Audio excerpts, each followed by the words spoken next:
تعمیراتی ترقی ملک کی اقتصادی ترقی کی نشاندہی کرتی ہے۔ آپ جانتے ہیں کہ چند سالوں پہلے دبئی کیسا تھا اور آج وہ کیا ہے۔ انہوں نے ایک صحرا کو سیاحتی مقام اور کاروباری مرکز میں تبدیل کر دیا جہاں دنیا بھر سے لوگ سیر و تفریح کے لیے آتے ہیں۔ تاہم آرکیٹیکچرل ترقی کی جنون کی وجہ سے کچھ ناکارہ واقعات بھی رونما ہوتے ہیں۔ اس ویڈیو میں ہم دنیا کے سب سے بیکار میگا پروجیکٹس دیکھیں گے جن پر اربوں ڈالر خرچ کیے گئے لیکن وہ اب بیکار پڑے ہوئے ہیں۔ پہلے نمبر پر ہوائی H3۔ 26 کلومیٹر طویل H3 دنیا کے سب سے شاندار مناظر میں سے ایک میں سے گزرتی ہے۔ یہ اتنا حیران کن ہے کہ گاڑیوں کے رکنے اور بہت زیادہ ٹریفک کے لیے بنائی گئی تھی، تاہم ہائی وے اتنا ہی کنٹروورشل ہے جتنا کہ خوبصورت ہے۔ یہ شاہراہ 1960 میں دفاعی تحفظات کو ذہن میں رکھتے ہوئے بنائی کیونکہ ہائی وے جنوب کی طرف پرل ہاربر نیول بیس کو مشرقی ساحل پر میرین کور ایئر اسٹیشن سے جڑتی تھی۔ اس کی تعمیر کے اعلان کے فوری بعد ماحولیاتی گروپوں کے ساتھ ساتھ مقامی لوگوں کی طرف سے مزاحمت کا سامنا کرنا پڑا۔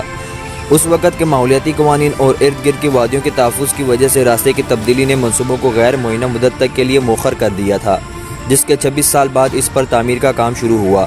شاہراہ کو بالآخر 1997 میں کھول دیا گیا۔ اس کی اصل تجویز کے تقریباً 37 سال انٹرا اسٹیٹ H3 کو اکثر انجینئرنگ کا کمال سمجھا جاتا ہے کیونکہ اس کی تعمیر میں استعمال ہونے والے مشکل خطوں کی وجہ سے اور اس میں جدید ٹیکنالوجی استعمال کی گئی ہے۔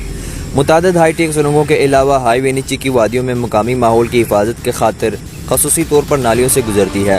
کئی سالوں کے زوال کے راستے میں تبدیلی اور اس میں نئی لیکن زیادہ مہنگی ٹیکنالوجیز استعمال کی وجہ سے یہ اصل تخمینہ شدہ بجٹ سے 5 گنا زیادہ بجٹ میں مکمل ہوئی۔ تعمیر کی کل لاگت 1.3 بلین ڈالر تھی جو تقریباً 50 ملین ڈالر فی کلومیٹر ہے، جو پوری دنیا میں پہلا اتنا مہنگا فی کلومیٹر ہے۔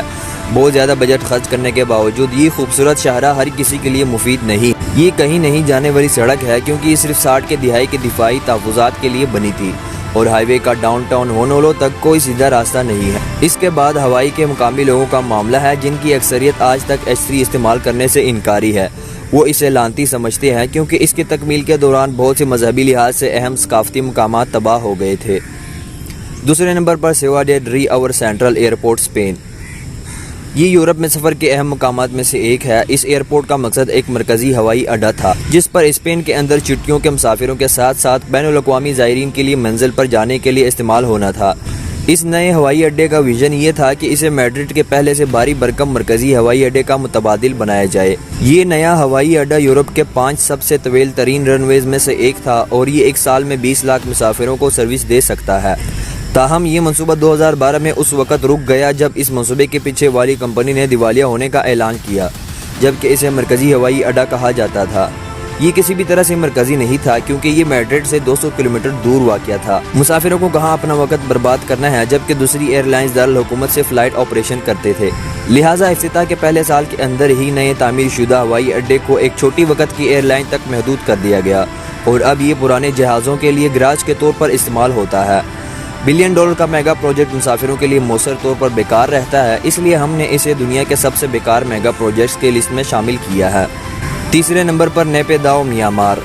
یہ میانمار کا دارالحکومت ہے۔ میانمار کے سابق فوجی قیادت نے 2002 میں خفیہ طور پر ایک نئی دارالحکومت بنائی۔ نومبر 2005 میں میانمار کے رہنما نے عوام کے سامنے اپنے فیصلے کا اعلان کیا لیکن انہوں نے نئی دارالحکومت کا نام خفیہ رکھا۔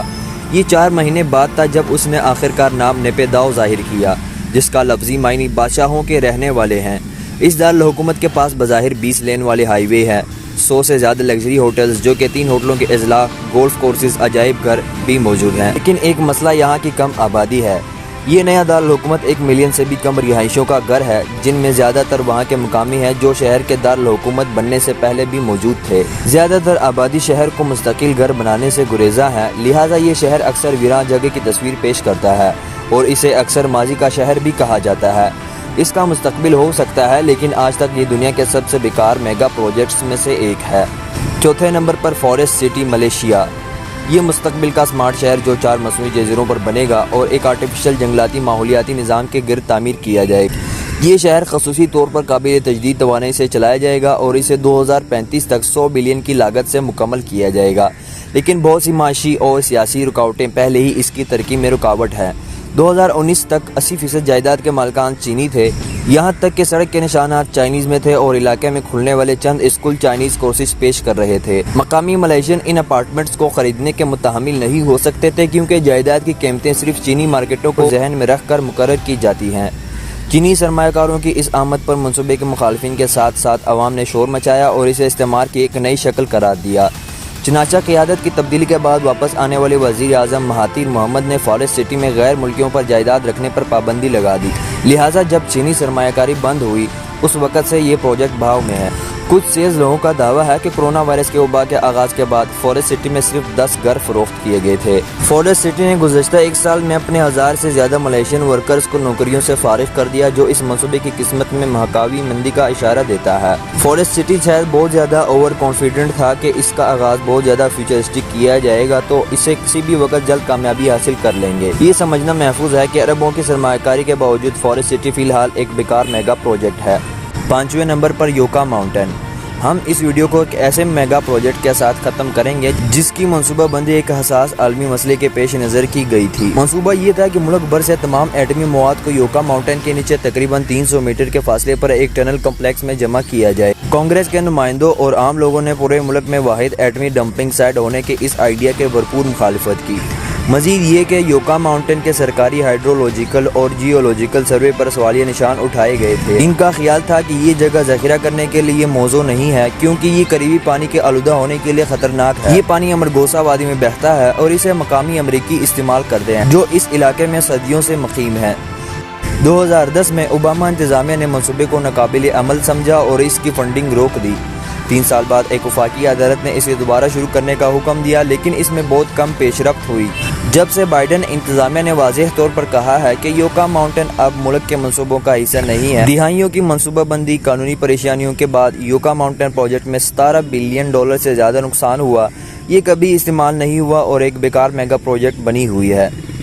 امید کرتا ہوں دوستو ویڈیو پسند آئی ہوگی۔ اگر ویڈیو پسند آئی ہے تو ہمارے چینل کو سبسکرائب کریں اور ویڈیو کو آگے شیئر کریں۔ اگلی ویڈیو تک ہمیں اجازت دیجیے۔ اللہ حافظ۔